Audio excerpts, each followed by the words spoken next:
You ready? You ready for an embarrassing intro? As she smiles. Welcome to Stage Door Athletic. I'm absolutely delighted to welcome to the Stage Door Athletic Clubhouse, Ingrid Mackinnon. She's a pal, a brilliant collaborator, and I think it's fair to say, probably one of the most compelling creative forces in British theatre right now. She's in demand more than anyone else I know. Ingrid is an award-winning movement director, choreographer, and intimacy director, and she can explain more on what that is in due course, whose work helps bring physical storytelling to life across some of the most exciting stages in the UK. And she's shaped the movement and the intimacy for a wide range of really prestigious companies, from the Shakespeare Globe Theatre in London, the National Theatre, the Donmar Warehouse, the RSC, and quite significantly, Ingrid is also the intimacy coordinator for productions for the Jamie Lloyd Company, the sexy Jamie Lloyd Company, including all their major shows like The Tempest, Much Ado About Nothing, Sunset Boulevard, Evita. So she's been getting up close and personal with the likes of Tom Holland, Rachel Ziegler, Illy Atwell, Carl the Scherzinger. Her excellence has been recognised at the highest level. She's a double winner of the Black British Theatre Awards, as for Romeo and Juliet in 2021, I think. Is that right? And again for Princess Essex at the Globe just this year. But she isn't just a powerhouse in the theatre world. She's also a devoted mother to son Maxwell and is a true soccer mom. Yes, Jack, I know it's football, not soccer, but Ingrid is Canadian. And so in our conversation, I want to explore not just her creative journey, but what it means for her to support her son into a life of sport. What does it look like as a mother and as an artist to balance these two worlds? So, excited to dive in and welcome to the Stage Door Athletic Bonquettes, Ingrid Mackinnon.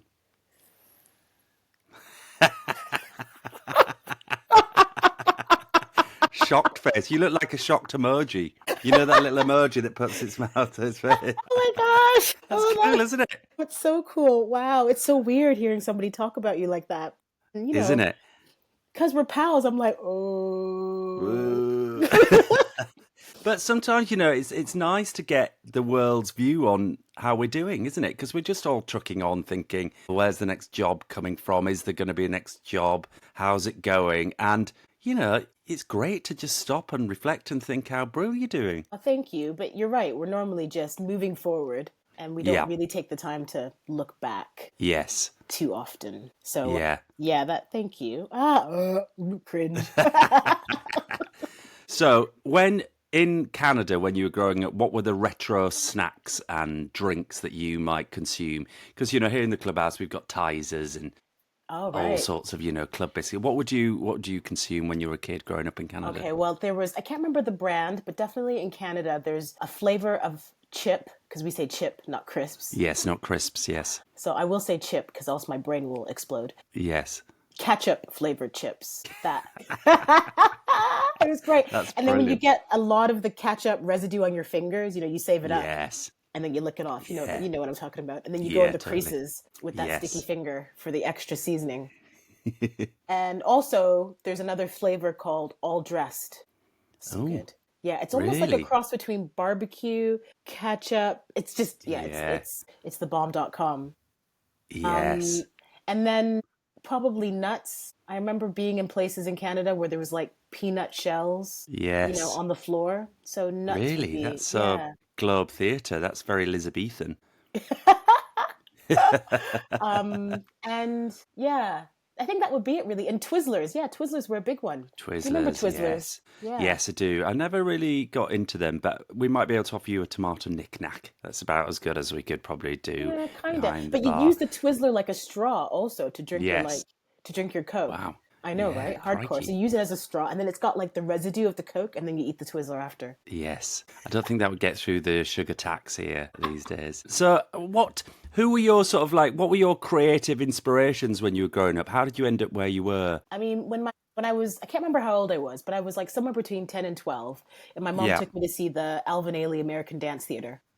Right. In Toronto. They came to perform, and they're based in New York City, but they were touring, and they came to this big theater downtown Toronto, and my mom took me, and I was like gobsmacked because I hadn't seen people that were moving the way I wanted to move, that looked like me, dancing at that caliber in that way on a stage before. I'd only seen, primarily, I'd actually only seen Black dancers in hip hop videos up to that point. Or, dancing with Michael Jackson, which was amazing because I was like, I want to do that. But then I saw them and I was like, wow, I want to do that. Yeah. So, and then there was a photo of Judith Jamison, who was one of the founding members of the Alvin Ailey American Dance Theater. And then she went on to become artistic director, and she made her, she's no longer with us. She passed away, I think last year or the year before. But there was a beautiful picture of her at my dance studio. And it's the solo that Ailey created for her called Cry. And it was a solo about his mother. And she's in white. And she's got one leg up, beautifully pointed and extended, and the look on her face and the drama and the extension and the lines. And I would just always walk into the studio and see this picture, and it's always stayed with me. Yeah. So I'd say that was probably my biggest influence. Isn't it funny how an image or a moment can stay in our mind, be a sort of constant source of inspiration, either consciously or subconsciously? Slightly different, but it reminds me, when I was growing up, there was I was doing monologues for rehearsals and auditions for the National Youth Theatre and stuff. And like many young people, was too lazy to read actual books. So you went to buy these like modern monologues for men or whatever it was to try and find a speech. And there was one which had a picture of Marlon Brando topless in Streetcar Named Desire in his prime, looking so beautiful. And I remember looking at that image thinking, oh my God, I want to be him. I want to be him. I admire him. I actually subsequently worked out that actually that was probably my first gay crush. But at the time I was processing it as, no, that's admiration. I would like to be him rather than actually I fancy that. But it took me many, many years to work that through. But I can trace it back to that image. Yep. And so one image has been that source for you. So how did you then pursue it? How did it get sort of serious for you? Well, there was also another image or persona, which was Debbie Allen in the TV show Fame. Yeah. And I loved, right? Oh my God. I mean, I wanted to be Leroy. Brilliant movie. I wanted to be him. Oh my God. We all wanted to be Leroy. Oh my God, Leroy. So those two things together, I was like, right, New York is where I'm going. Yeah. And my mom was like, no, it's not.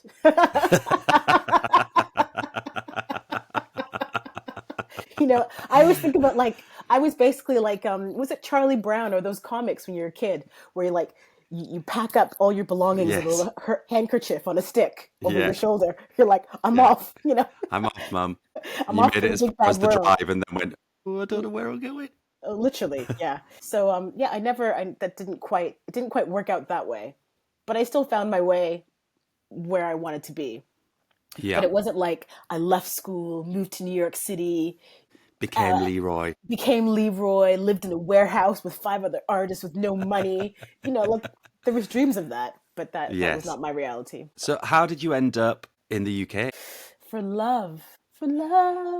What, you met Neil before you came to the UK? I did. We met on a cruise ship. We both worked for Royal Caribbean Cruise Lines. Yes. And I was a showgirl. Dun, dun, dun. I know, right? Why are you laughing? It's so good. Wigs, fishnets, heels, the whole thing. Amazing. But the shows were great, actually, on these particular ships. And Neil was a musician in the orchestra. I see. And we both joined the ship at the same time in Boston. Yeah. He'd come from Scotland, and I had come from Canada via Miami, Fort Lauderdale, Florida, where you rehearse. A load of the cruises go out there, don't they? And the Royal Caribbean Cruise Lines has a massive rehearsal studio in, I think it's Fort Lauderdale, actually. Okay, and we rehearsed the shows for 4 weeks. And then we joined the ship for 8 months. And we joined the ship on the same day. And we sat next to each other in our induction training. Ooh. And the rest is history. But oh my God. Yeah, that's where we met. Can you imagine? Yeah. So you ended up marrying a Scot, and then you were like, we've got to make good on this. Who's going where? Well, we had, again, all these dreams because he was in the orchestra. I was a dancer. We're like, babe, we're going to move to New York. I'm going to be on Broadway. You're going to play in the Pit. It's going to be awesome. Yeah. You're going to play in late nights and jazz bar. Yeah, no, that didn't happen either.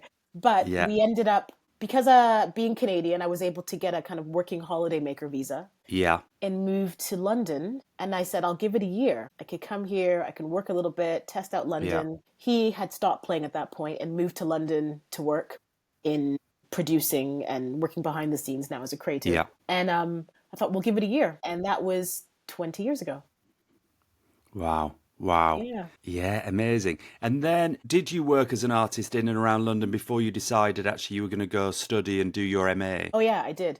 I got a job. That first year I moved here, I had a job before I got here. I met a choreographer in Toronto who's from London, and I took his class and he offered me work. So I danced with that company called Evita Dance Company for almost a year. Then I did Lion King in the West End for 3 years. And then I left Lion King, and then I worked as a freelance kind of mover, performer, doing shows in English National Opera, Royal Opera House. I worked with Vicky Bockway, with Uchenna Dance, like other, just in and around, just doing bits. But then I was kind of like, and I was auditioning, and things were just a bit, I didn't quite know where it was all heading. I was starting to lose focus. And then I discovered the movement direction course at Royal Central School of Speech and Drama. And I was like, that's it. I think that's it.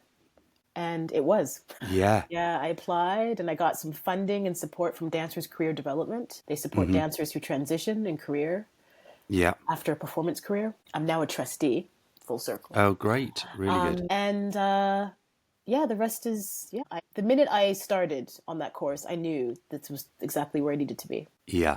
And that's where we were introduced.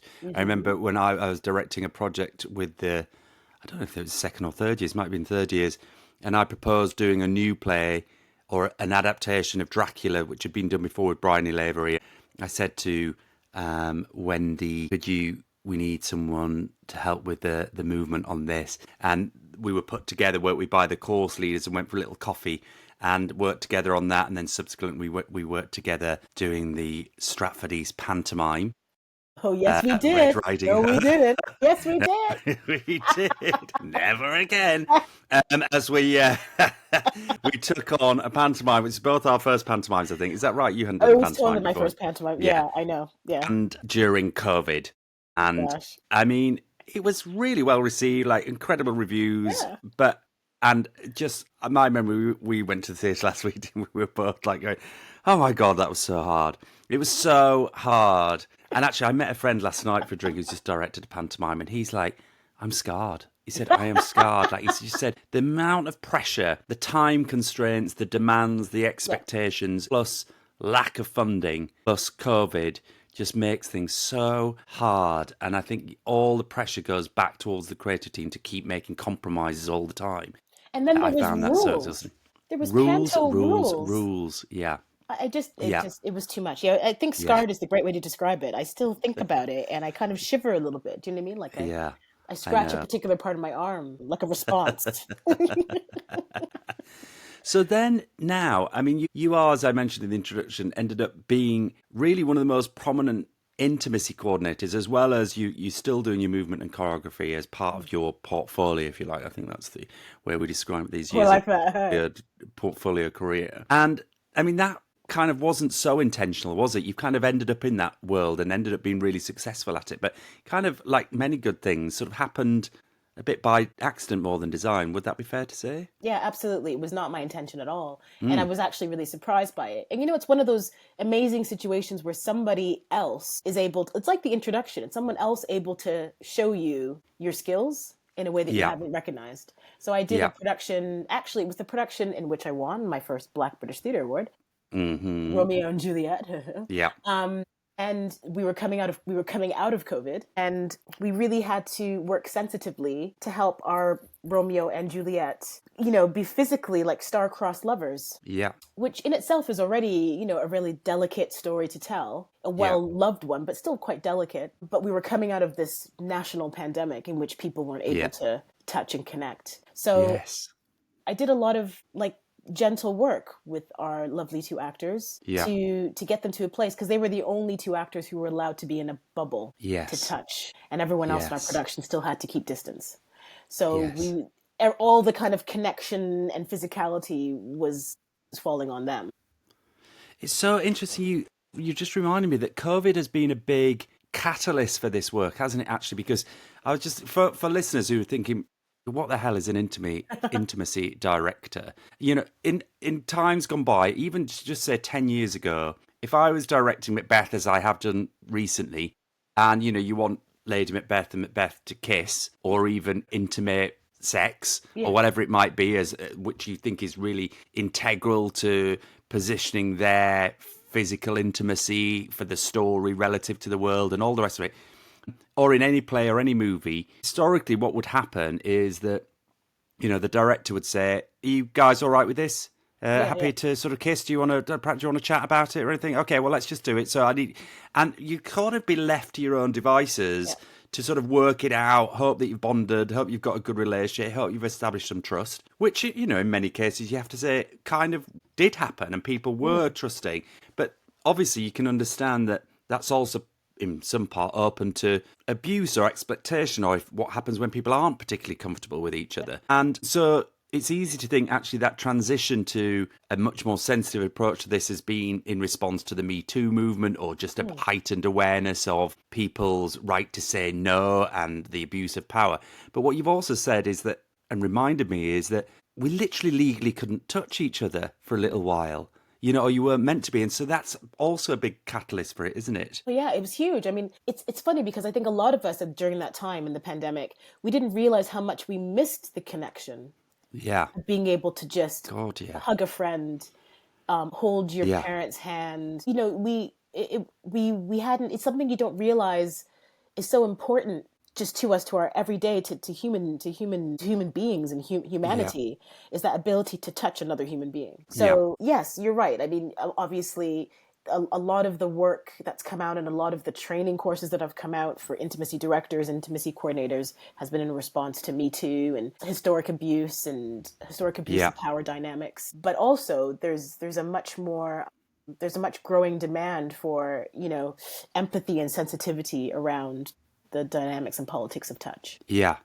And also I think a reframing of it, whereas historically on film and theatre sets, a kind of pursuit of realism around intimacy and sexual interaction in a way that you would never do around magic or death. You wouldn't say, look, it's really important that this person gets stabbed. Do you mind being stabbed? We need it to look as real as possible. We need to make it look as real as possible.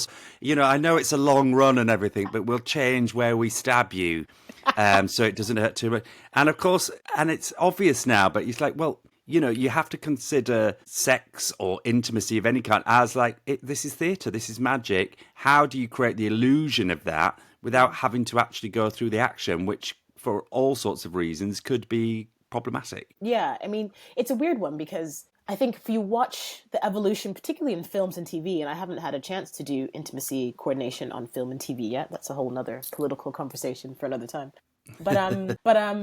But you know, it's salacious, it's sexy. I mean, these sex scenes go on for a really long time now. You'll be watching something, and you're like, wow, that's wow. And they're really audacious. But then so you come to theater, and directors and the audience actually are looking for something similar.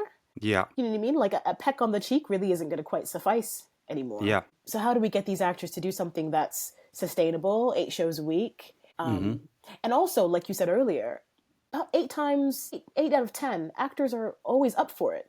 Yeah. Because they want to make great work. Yeah. So they're like, yeah, let's go. Let's do it. So they want to make something that looks real and that looks connected and the audience believe. There's no point taking that time to do all that wonderful character work in in-depth analysis. And then when they go to like kiss as husband and wife, you're like, wow. They hate each other. What the hell was that? 2 pieces of cardboard. Do you know what I mean? Yeah, so, like, totally. So I think I feel quite lucky to be in rooms to help and support actors to do the thing that they really want to do. You know, and be the person, almost like a really a well-skilled cheerleader. That's like, how about you? Yes, okay. Do you need? What do you think? You know, but ultimately, I'm like, talk us through the process. So you've got Jamie Lloyd comes to you and goes, right, we're doing Sunset Boulevard. There's the Schers. You've got Nicole Scherzinger and Tom. What was his name? Francis. Tom Francis, both amazing actors and probably quite up for it. And I think conversations you and I have had, Schers was up for most things. But what's your approach to like saying, look, this is an intimate moment. This is a kiss that could lead to something more. How do you work with two actors like that in that situation? I think what you need to do is just make sure that there's a conversation that brings everyone to the same level. Yeah. That's really important. Not making any assumptions about anyone's experience or expertise in any particular domain. Make sure I'm really clear about what it is that Jamie is looking for in this moment. And if I can, if we have a moment, I'm able to find out, why this should happen at this moment. Like, what is the story beat? What is the highlight of this? What is it saying? And then it's about collaborating with them and their energy. You know what I mean? I think some actors bring a particular energy and charisma to a moment that you can just roll with. But it's about making sure that there's not one actor who's kind of leading and another one that's kind of going, okay. It's that they're both kind of collaborating and that we're all collaborating on the same dimension, as it were. And I think then it's like making sure that whatever is created is something that is really clear. And because also part of my responsibility is teaching it to other people, like understudies. So it can't be something that's so unique and so special between these two that it can't be replicated if, Nicole is off and her alternate is on, or if Tom is off and the understudy's on. Yeah. Then the whole magic of that moment is lost, Yes, of course. Yeah, my part of my job too is making sure I can like break it down into a beat, like choreography, that still keeps it really organic and hot and sexy, but is very clear moments that can be repeated that, that you and I could do. Yeah. Let's not though. Not, we don't not need right to. now. No, maybe later. And so now that's a big part of your work. You're in demand of that because how successful you are at doing that, because of that trust and relationships. But, you're still a mover at heart, aren't you, as well? So describe to me a little bit about where that sits now in your mind and your ambition about this intimacy work relative to just moving and getting other people moving. Because if anyone follows Ingrid's Instagram, and you should if you're going forward, every now and then there'll just be a great post of you just in your dining room, just getting down. And it's great. I love it. And look, we keep talking about COVID. That started in COVID, and I just can't Did stop. it? Yeah, I just can't stop. I hear the music, and the hips don't lie, Rob. The hips don't lie. No, you know what? Movement is like, because I started dancing when I was 3. So dance, movement, that is just my love language. It's my church. It's my everything. And I think it will always sit with me. So I think I feel really grateful and blessed for all the incredible intimacy or opportunities I've had. But I don't want to lose sight of the fact that I'm a movement director. Movement is the language that I speak from, that I hear the world, in which I see the world. I think most of the time, actually, when I get I get intimacy direction jobs, I try to think of it actually from my brain, like it's just another umbrella of my movement, if that makes sense. Everybody in the room wants to call it intimacy, and that's fine, but it's still all driven through movement for me in my brain. Yeah. So what are your approaches to that? What are your principles around working with people from a movement perspective? I think one of the biggest ones is inclusivity, because that was the biggest thing for me, shifting from being a dancer and working primarily in spaces where I was with dancers all the time to a space in which I was working with actors. And they bring a different body history.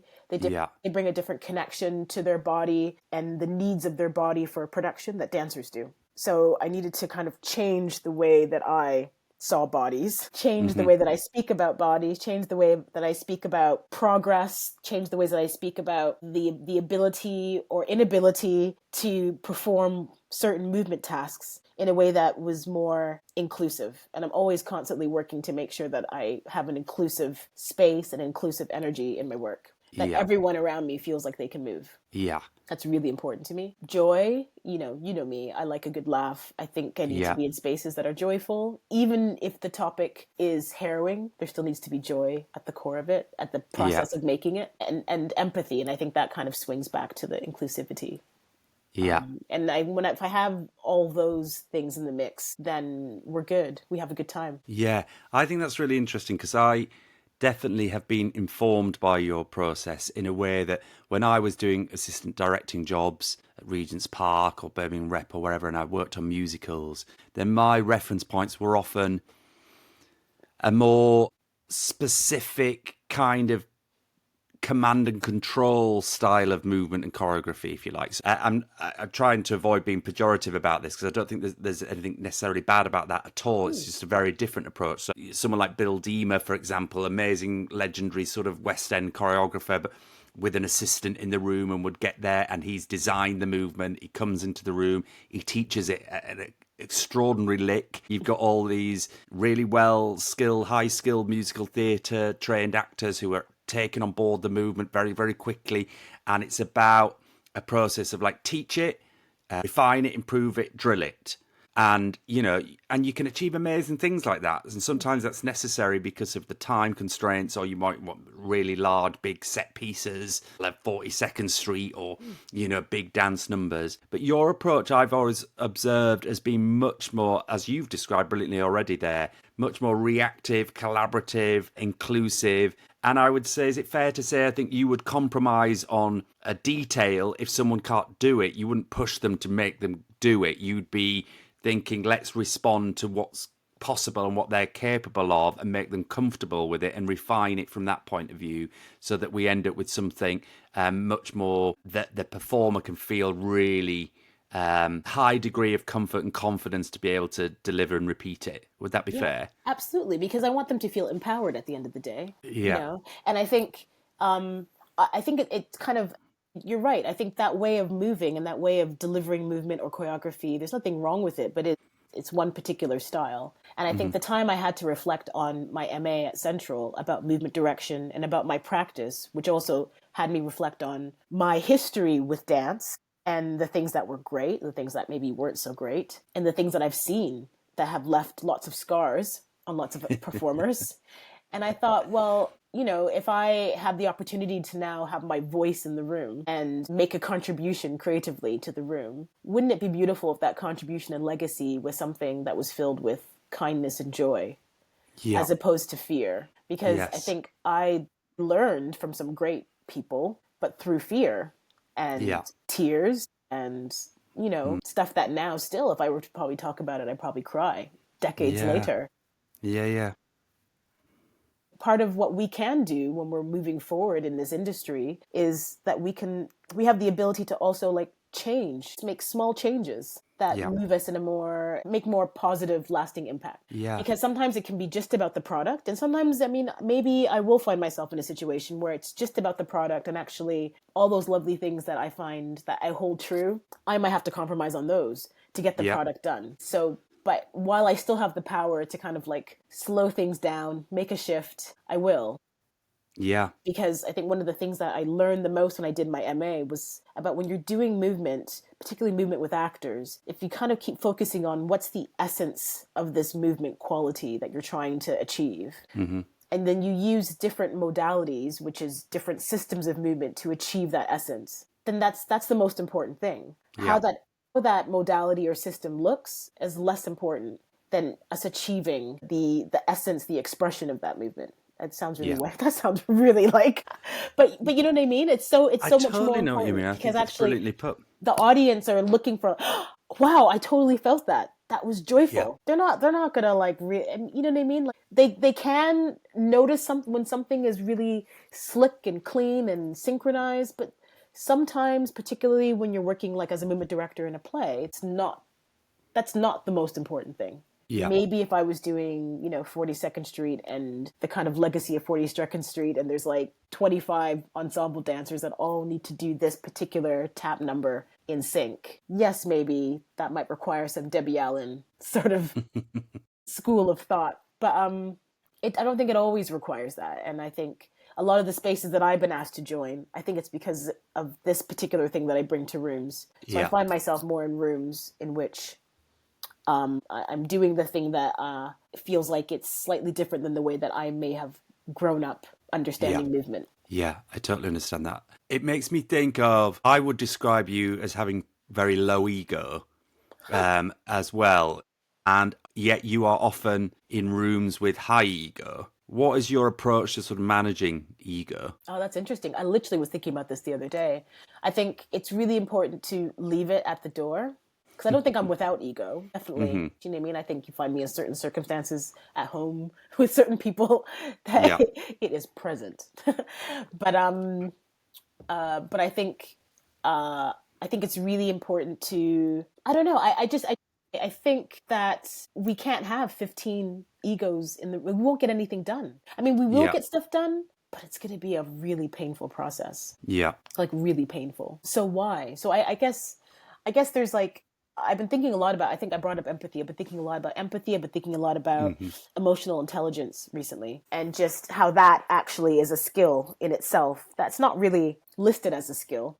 Yeah. But it's a real skill when you're in rooms with people and being able to kind of read, respond, react, or not react, as it were, to situations, to keep and to sound kind of woo-woo, but to keep the vibration of the room at a level and a temperature in which the work can kind of progress forward, particularly at a time, like you were saying, where funding is like just slipping through people's fingers. We don't have lots and lots of time to make these productions. So things can get slowed down by ego. And if we can keep a room with a nice vibration, a nice temperature, you can actually make work at a lick, but with a little bit of joy, in which is not a process where people are traumatized. Yes. Yeah. And as you speak, I'm just thinking, this is something I think about a lot when I'm in a leadership role or when I am supporting people in leadership roles, as I do in some of my coaching stuff. And where I've got to a lot is about leadership is about accountability. I see a huge lack of accountability in lots of parts of our life, our politics, our customer service industry, creative processes,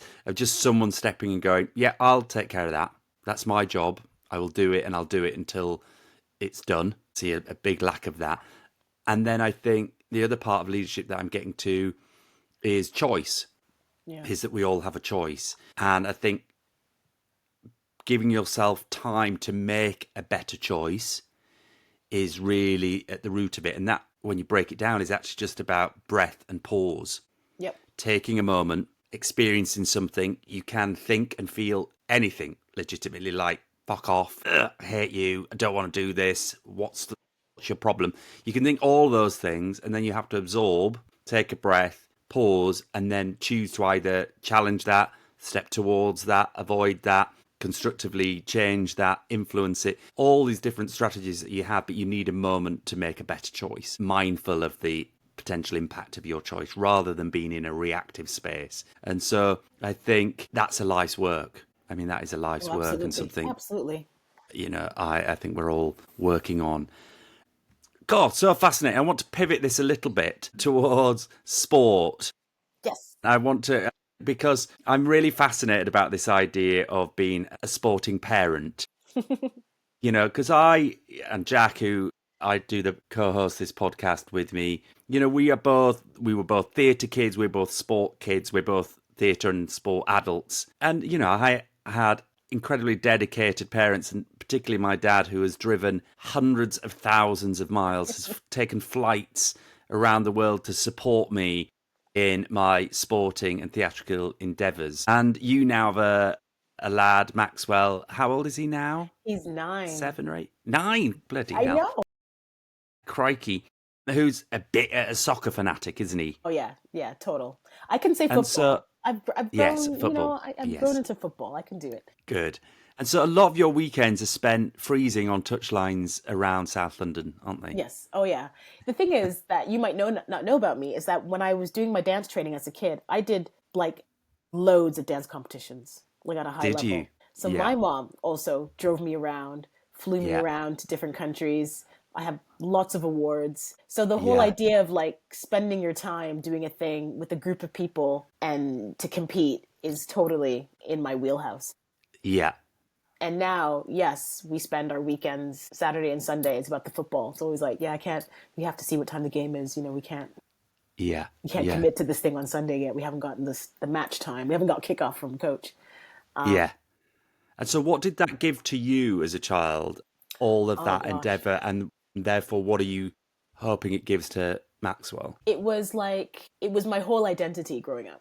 Like, it was all consuming, but not in a bad way. I think I was very lucky in the setting, like the school that I was training with. My first dance teacher, Joanne Chapman, who's still running her school. She's been running a school for 50 years. I know, it's incredible. I think I was very lucky. I just was nurtured. I was held. It was very safe. I think there's lots of places that aren't so safe, which is very similar to actually, football here in the UK. There's some coaches where I'm like, I'm so glad that Maxwell is not on that team.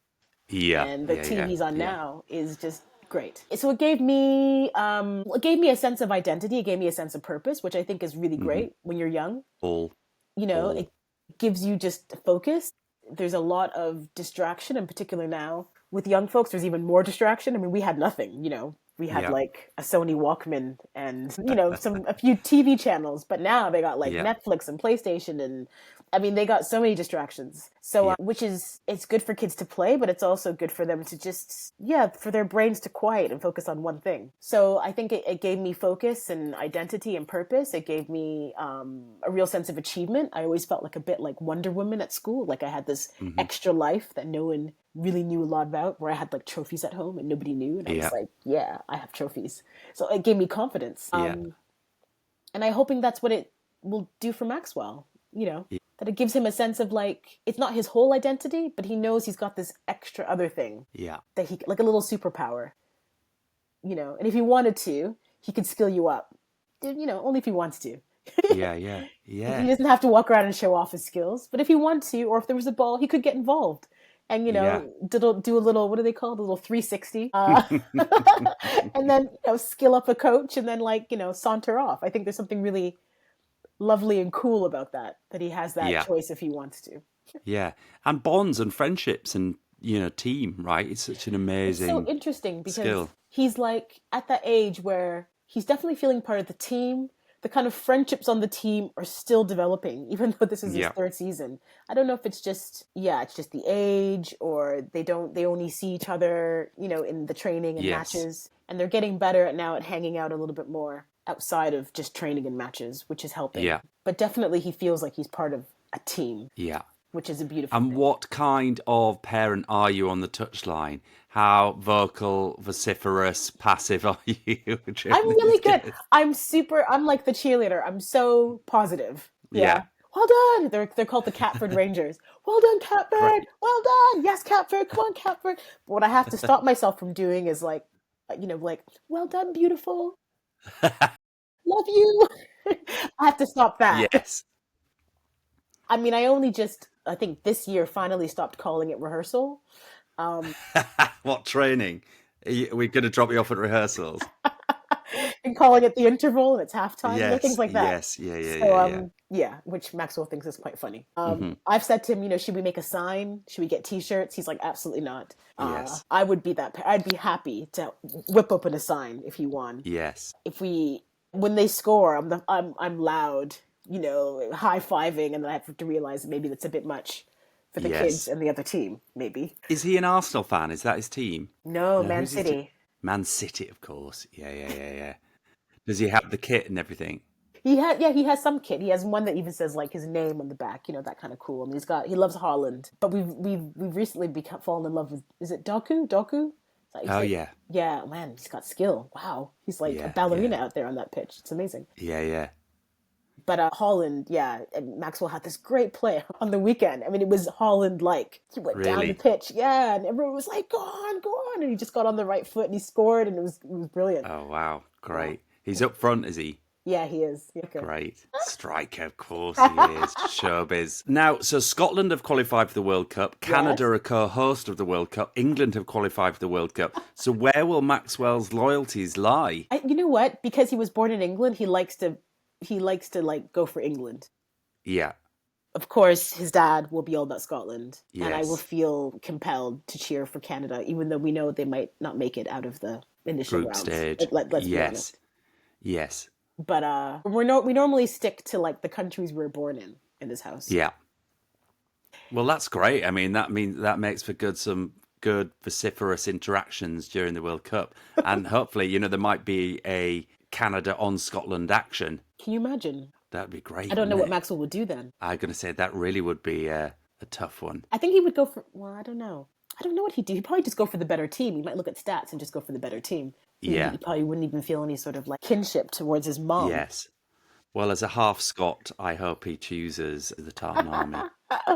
It's going to be a great vibe during that. Oh, were you sporty? You know what? I was actually. It got to a point where I was dancing so much that I had to choose. So I ran track and field. So I did 100 meter and I did 4x100 meter. I even I even did 400 meter, which was quite funny. That's because exhausting. It's totally exhausting. And I remember distinctly at one of those kind of, in Canada, it was like kind of like Ontario high school, whatever, championship things. And I'm only 5. I mean, in my dance career, I always said I was 5'2". I'm actually really 5'1", maybe 5'1.5". But I always just said I was rounding it up to 5'2". It was just a cleaner number. And I remember distinctly being at the start line and everyone around me was just tall. Like I stopped growing and everyone else had kept growing. So I was at a huge disadvantage for the 400 meter because, well, there gets to a certain point in the 400 meter when you need long limbs. Yeah. But I was really good at 100 meter. But it was the day that, this is actually quite dramatic, that I was channeling my dance ambitions, which at the time were a little bit unhealthy. There was like a body ideal that I was trying to chase at like 15, 14, 15, as your body's changing and all the girls around you are looking a certain way. And there was still at that time period in the like kind of early 90s, late 80s, early 90s to like kind of suggest, you know what I mean? Like slimmer thighs, slimmer this, So I actually wasn't eating very well at school in an effort to like slim down. Yeah. And I also will say, my mom did lots of great things, but she just wasn't good at helping me in that endeavor. I think she kind of encouraged the kind of behavior that I was doing because she had her own sort of like 70s sort of like cinched waist look going on. Mm-hmm. So it was the day that I actually passed out in training. Yeah. Where there was a big decision to be made about which one I was going to focus on. And I chose dance. Yeah. Well, good decision. Yeah, it was a good decision because I don't know really how far I would have gone, to be honest. Yeah. What about ice hockey or the Blue Jays? Did you ever go see any games? Oh, yes. I've never been to an NHL game. Never. It's so expensive. It's like trying to see Premier League here. It's like you need to... Also forgot. I mean, I have been to some hockey games and you can't even see the puck. It's so You're just following these brutish men like skating around. It's so quick. You can't see the puck. And then, you're just hoping a little fight will break out, but which they frequently do. My Jamaican mom is a massive Toronto Blue Jays fan, like huge. Is she? We had a bat at home. We had a baseball. We had gloves. She took me to games, and we bring a glove. That's what you do. Yeah. Depending on where you're sitting, in case there's a foul ball, everyone tries to catch it. Games are long and boring. We actually took Maxwell to one last summer when we were there. Did you? Yeah, and it was a like, Blue Jays game. Yeah, and it was like a heat wave, but it was great for him to see such a massive stadium. Yes, I've been there. I went on my 20th birthday, something like that, where I was in Toronto doing a play and we went to a Blue Jays game. Oh, gosh. But it's huge arena, isn't it? It's huge. So, we did baseball, seen the Raptors, Toronto Raptors, NBA. Yeah. I still remember when I was a kid, I can't remember what year it was, but like the Toronto Blue Jays won the World Series. I mean, the whole city went mental. Yeah, and my mom was flicking the lights on and off in the house out of excitement. It was a whole thing. We grew up watching sport. We grew up watching the Olympics, winter, and definitely the Summer Olympics, but also Winter Olympics as well because Canada was good in the Winter Olympics. Yeah. So the love of sport was always high in my house. My mom, still to this day, actually, if there's like the tennis on or, Olympics on, that's all that's on TV. Yeah. And have you been to any other big sporting arenas? So you've done some huge Blue Jays arena. I don't know what's it called, that stadium? Oh, it's changed names. It used to be. Yeah, it used to be the Skydome when I was a kid, but it's changed. It's like the Rogers Center, I think. Yeah. You know how they can't call it. No. They used to name everything after cigarettes. You remember that? Now they can't. Anyways. True. No, I think we tried to get tickets to the Olympics when it was here and we failed. Yeah. So we ended up watching with some of our lovely friends Greco-Roman wrestling, which was brilliant. Every time somebody got like slammed or pinned, the roar from the crowd. Rah! Yes, brilliant. We watched the triathletes zoom by. That was just free on the street. I've been in big sporting events. I've done the London Marathon. Oh, have you? Yes, of course. You did that a couple of years ago, didn't you? Yeah. So I've been in one myself as a participant. Any more plans to do more marathons? Absolutely not. No. Yeah, I'm No, I just don't blame not. you. Yeah, it's hard going, and I don't think I'm going to get any faster without like some Yeah, really crazy sacrifice that I'm not really prepared to make. So yeah, fair dues. no, I haven't really been to anything huge. I think we really need to go watch Wimbledon. I feel ashamed that I've been in London all this time and I've never made attempts to Yeah, go to Wimbledon. I'd highly recommend that. I think you'd have a great day out. I think so too. And yeah, that's it. We go to like our local, now that Maxwell's a little footballer, we go support Bromley FC Great. and take That is him great. to matches. So that's fun. They moved to League Two. Am I right? Is that it? So Great. a couple years ago. So they've like the stadium has been updated and upgraded. The team is stronger. It's just a real exciting afternoon of Oh, I football. love that. Jack will love that. It's music to his ears. He's a big advocate of that lower league and non-league football. So that's a really good thing. I mean, that's great to get down on the terraces at Bromley FC. I love Oh, it's that. great. And then last week we went to go watch Maxwell's coach play. He plays for Great. AFC Greenwich. Brilliant. And they were playing against AFC Croydon or something like that at this like small pitch in, Bromley, the dark depths of Bromley. And it was like Yeah. all swearing, all, like it was just really intense. But it was great for like Maxwell and his teammates to see his coach. It didn't go in their favor, but to see his coach, fully out there, doing his thing. It was pretty cool. Yeah. Yeah, I love that. That's so cool. Well, all our guests, Ingrid, take a role as part of the Stage Door Athletic Club. So what role would you take on for us? Any thoughts? I mean, I'm thinking with your cheerleading past. I was a cheerleader, actually, a real cheerleader. Yeah, you could coordinate them. I could coordinate and I could do warm-ups. Yes. Yeah, I think yeah, I could yeah, definitely lead warm-ups. Sometimes when we get to Bromley FC early or watching Maxwell warm up, or he takes me through some of his drills. He comes home from training and he teaches me his drills. So I could do a warm-up easily. I think that would be a great evolution of all. I could just see the under 15s all doing a kind of, drama-based physical warm-up pre-match, Absolutely. which could really intimidate or indeed evolve into some sort of like showbiz hacker.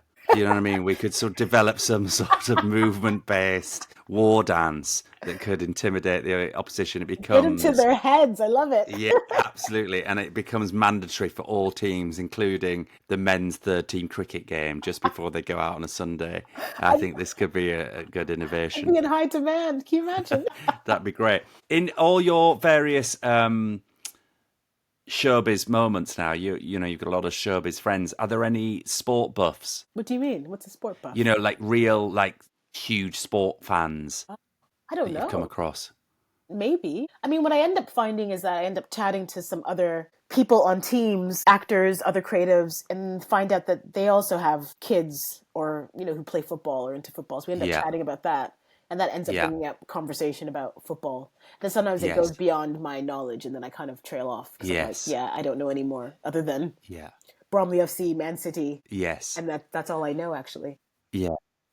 I'm essentially sort of saying, can you get Nicole Scherzinger on the podcast? Or, will Tom Holland sort of come on and talk about his love for Arsenal or something like that? Right. No.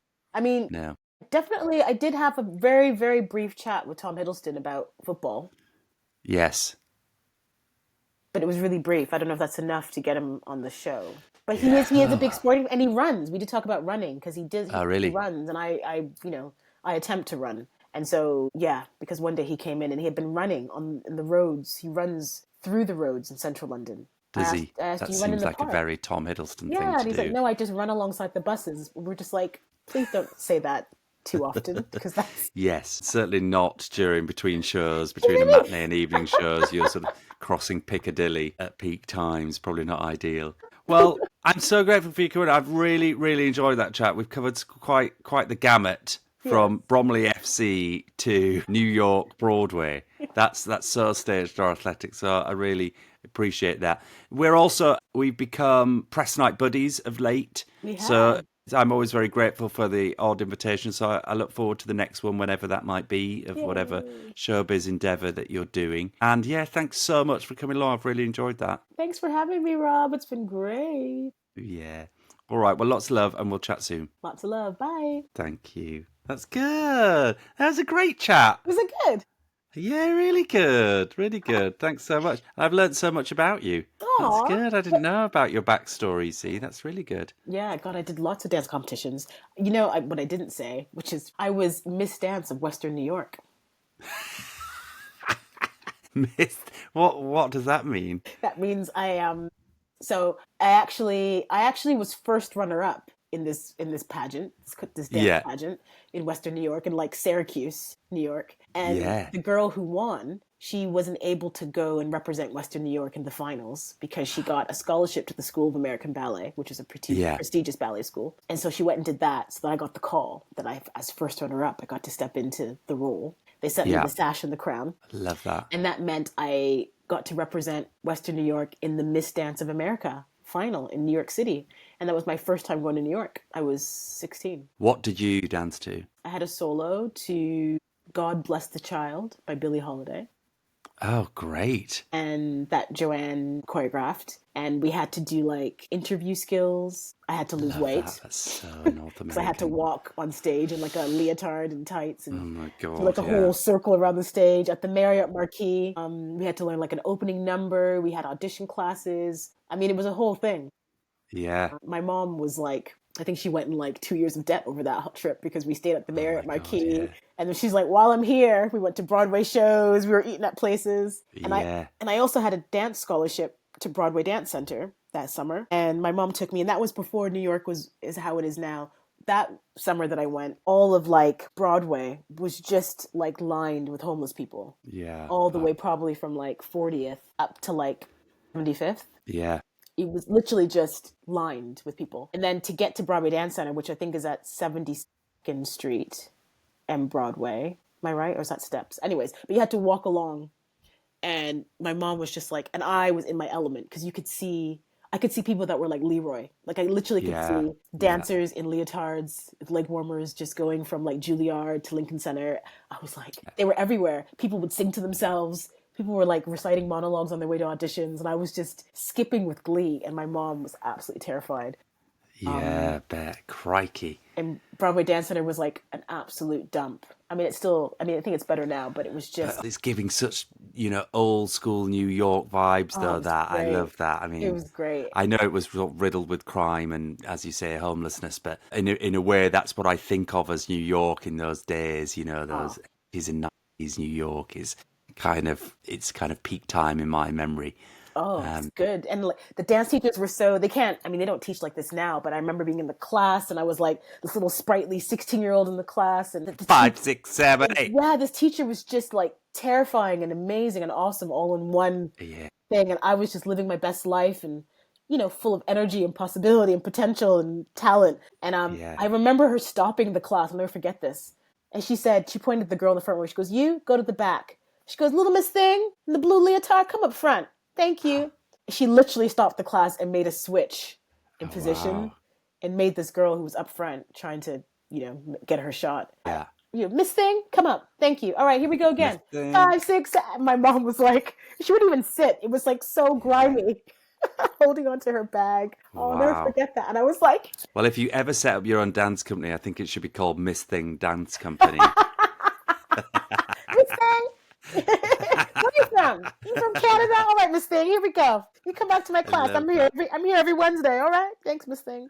That's so cool. And then I was like, "I'm moving to New York, Mom." And she's like, "No, you're not." She saw that. She's You're like, not doing that. That is it. You've had your chance there. Yeah, I hope you enjoyed that. But not yet, no. Wow. Yeah. So cool.